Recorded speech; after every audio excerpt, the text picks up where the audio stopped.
After my stepmother secretly stole the inheritance my father left me, thinking I'd never fight back, she came crawling for mercy when life flipped the script and left her desperate, powerless, and right at my doorstep. My relatives were unaware I was generating $50,000 each month. They expelled me in a fury, shouting, "Selfish failure, you're no child of ours! Depart and do not return!" After years of financially supporting their aspirations, I departed, but the following morning, they awoke to discover their entire world altered. Ever since my youth, I'd been fascinated by computers.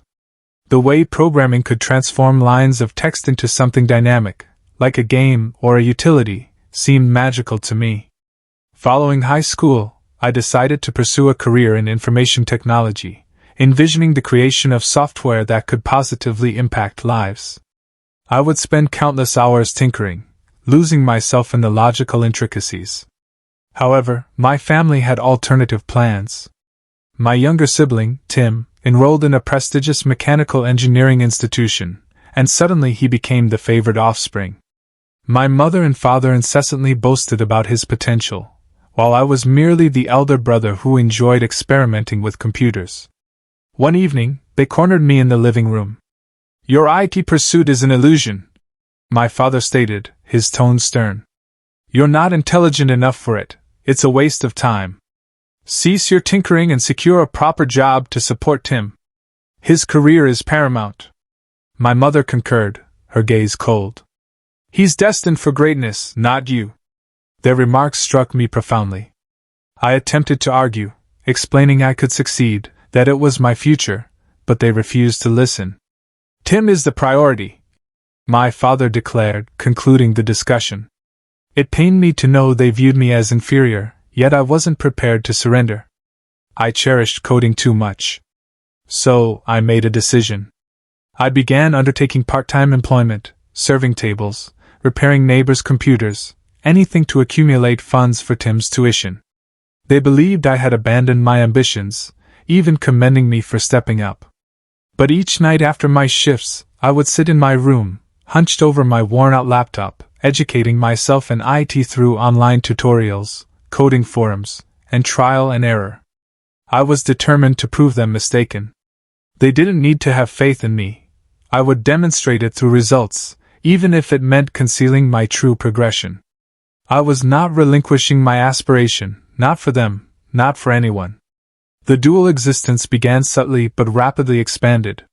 By day, I would serve food at a greasy establishment or troubleshoot Mrs. Henderson's antiquated computer for a small sum, all to ensure Tim's college education remained funded. My parents believed I had settled into the role of the family provider, and they would nod approvingly when I presented the money. "Good to see you contributing," my mother would remark, unaware of my true activities. At night, however, I would secure my door, open a can of soda, and immerse myself in a realm they didn't comprehend. I had discovered free online coding lessons, Python, JavaScript, networking fundamentals, and absorbed it all eagerly. My hands trembled the first time I completed a program that actually functioned, a basic calculator application. It wasn't elaborate, but it was my creation. Months later, I came across a freelance platform and proposed to build a website for a local bakery. I charged $1,200 for many hours of work, but when they paid me, it felt like an immense sum. That money immediately went into additional courses, superior software, anything to refine my capabilities. I would sleep 3, perhaps 4 hours nightly, propelled by excitement and inexpensive coffee. My initial significant opportunity arose a year later, a remote position with a startup, debugging their application. They appreciated my efforts, retained me part-time, and soon I was balancing that with my personal side projects. I developed an inventory application for small businesses, launched it online, and observed the downloads increase. By the time Tim was in his second year, I was generating $50,000 monthly, quietly, consistently, all without detection. But it wasn't simple to keep it concealed. I would sit at dinner, listening to Tim elaborate on his engineering courses, his voice filled with assurance. "I'm going to design engines that will transform the world," he would declare, and my mother would beam as if he had already accomplished it. My father would interject, "That's our son," while I prodded my food, suppressing the urge to inform them I had just secured a contract worth more than Tim's tuition. It wasn't envy, not precisely. It was the burden of being unnoticed. They would inquire about my day, and I would mumble, "Same old, just work," allowing them to believe I was still barely managing. The diner job was my disguise, and I maintained it even though I no longer required the income. The exhaustion crept in gradually, then struck intensely. Some nights, I would gaze at my screen, eyes burning, questioning why I was exerting myself to this extent. My back ached from leaning over my desk, my head throbbed from sleep deprivation. I would hear Tim laughing with friends downstairs, carefree, while I wrestled with a persistent bug in my code. Resentment began to fester. Why was I the one bearing everything? But then I would complete a project, witness the money arrive, and feel that spark reignite. I wasn't merely surviving. I was constructing something tangible. A client once emailed, "Your application saved my business." That sustained me when doubts grew loud. Tim's third year was when everything aligned. My supplementary venture flourished, subscriptions for the inventory application surged, and a startup offered me a full-time remote position. I resigned from the diner, informed my parents I had found something more stable, and allowed them to presume it was menial labor. The earnings were incredible, $150,000 monthly, more than I had ever envisioned. I deposited it into a separate account, acquired a superior laptop, and relocated my setup to a corner of the basement where no one disturbed me. I would sit there, surrounded by cables and empty soda cans, smiling at the figures on my screen. I no longer required their validation. I possessed proof I was capable, more than capable. Still, it bothered me. I would observe my mother proudly displaying Tim's academic reports to relatives, her voice brimming with pride, while I would receive a perfunctory, "How's your job going?" I wanted to shout, "I'm not who you believe I am," but I refrained. Perhaps it was fear they would demand a share, or worse, dismiss it as mere fortune. So I remained silent, allowing the resentment to intensify. Tim would swagger around discussing his future workshop, and I would nod, concealing the fact that I could have purchased it for him 10 times over. I wasn't prepared to reveal my hand, not yet. I had labored too diligently, invested too much into this, to permit them to claim it. This was my triumph, and for now, it was exclusively mine. Tim's graduation was a significant event, at least for my mother and father. They rented a venue, invited half the community, and adorned it with banners proclaiming, "Congratulations, Engineer Tim!" I stood at the rear, applauding as he strode across the stage, diploma in hand. My mother's eyes glistened with tears of pride. My father slapped his back as if he had just been awarded a Nobel Prize. "He's destined for greatness," they repeatedly declared, distributing cake to relatives who concurred. I received a few polite smiles and a "thanks for assisting" from an aunt, as if I were merely hired help. It didn't sting as much as it once did. I had established my own world by then, but it still left a lingering unpleasantness. Later, Tim secured a position at an automotive repair shop, and the family buzzed with excitement. I assumed my role was concluded. I had fulfilled my obligations. Then came the meal that altered everything. We were at the kitchen table, my mother serving mashed potatoes, when my father cleared his throat. "Tim has a proposal," he stated, his voice firm. "He's opening a mechanical workshop. He's going to be his own employer. We need you to contribute $20,000 to initiate it." I froze, fork midway to my mouth. "What?" I managed, thinking I had misheard. My mother interjected, "You owe him, after all he's done. He's the future of this family. You must support that." My stomach churned. I had spent years funneling money into Tim's education, working myself to exhaustion while they extolled his virtues, and now this? $20,000, just like that, because they commanded it? I set my fork down, hands trembling. "That's a substantial amount of money," I said, maintaining an even tone. I don't have that kind of cash readily available. It was a falsehood. I could have issued the check 10 times over, but I wasn't about to disclose that. My father's face hardened. You've been working for years, don't be ungrateful. Tim has earned this. Tim reclined in his chair, smirking. Yeah, brother, it's not like you have grand ambitions. Help me out. His casual arrogance ignited a spark within me. I had been there, a silent financial resource, and they still perceived me as insignificant. No, I stated, louder than intended. I'm not contributing. It's unreasonable. You can't simply demand that.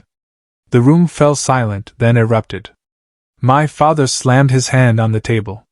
You selfish little, after everything we've done for you. My mother's voice rose shrill. Tim's building something real. What are you doing with your life?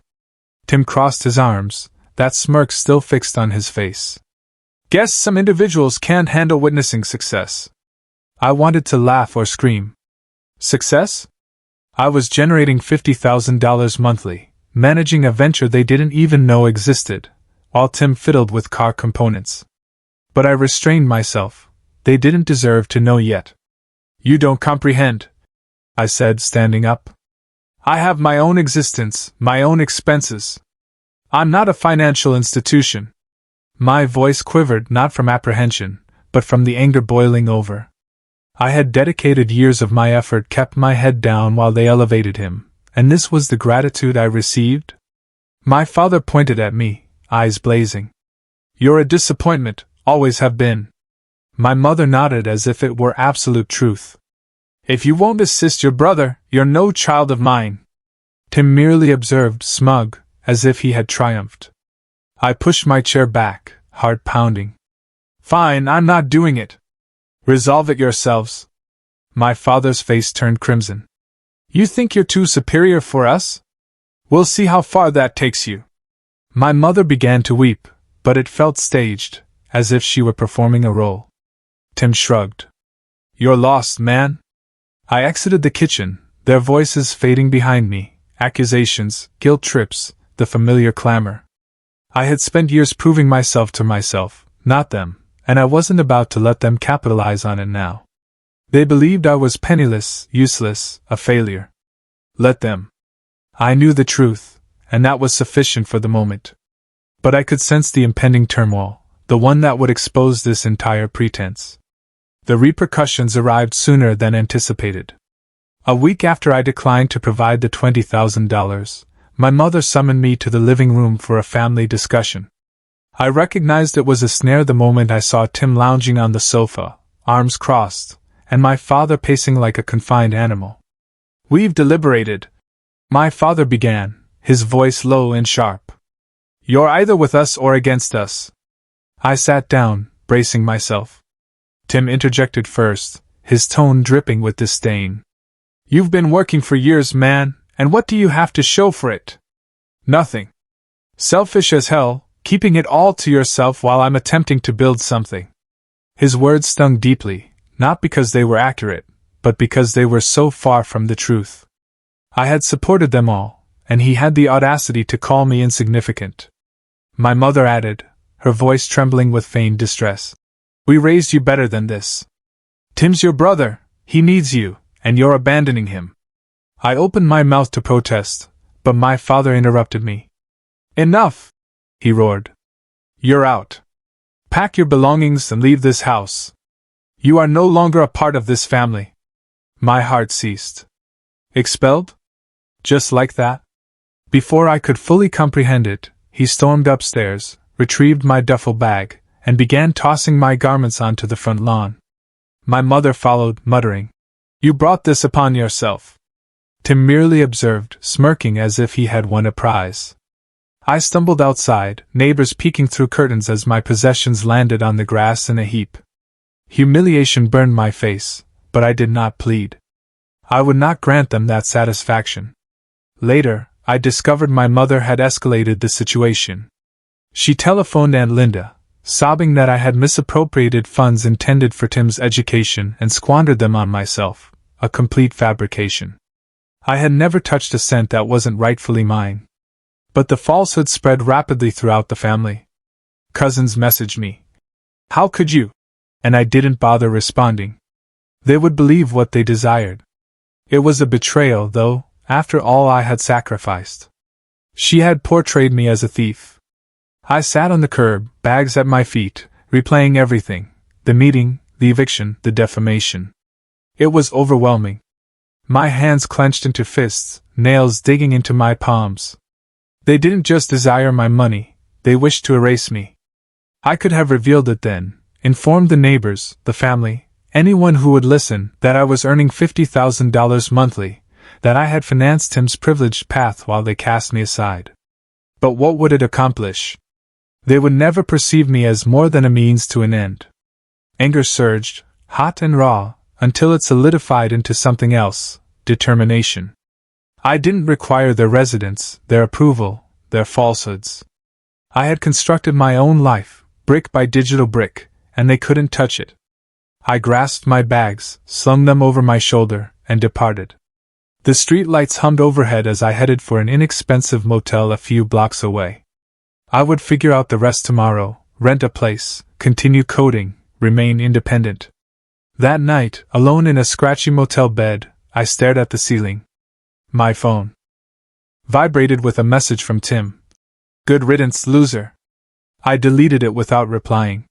They believed they had shattered me, but they were mistaken. I wasn't the failure here.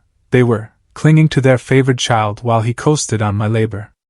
I had kept my success quiet to evade their avarice, but now it was my safeguard. I didn't need their roof or their surname. I possessed my abilities, my clients, my applications, everything they would never comprehend. The treachery stung, certainly, my mother's lies, my father's rage, Tim's smug expression, but it also ignited a fire. I wasn't merely walking away, I was running towards something superior. They would realize one day, when it was too late, that I had never needed them. I closed my eyes, exhausted but alive, and promised myself this marked the end of their influence over me. The motel was a temporary stop, not a dwelling. Within a week, I had leased a small apartment downtown, nothing extravagant, just a one-bedroom with a desk for my laptop and a view of the city lights. My savings made it effortless. I didn't need to scramble as they had hoped. Friends from my freelance days checked in, offering coffee and spare furnishings. Heard you had a falling out with your folks, my friend Mark said, carrying in a chair. You okay? I nodded, grateful for the normalcy.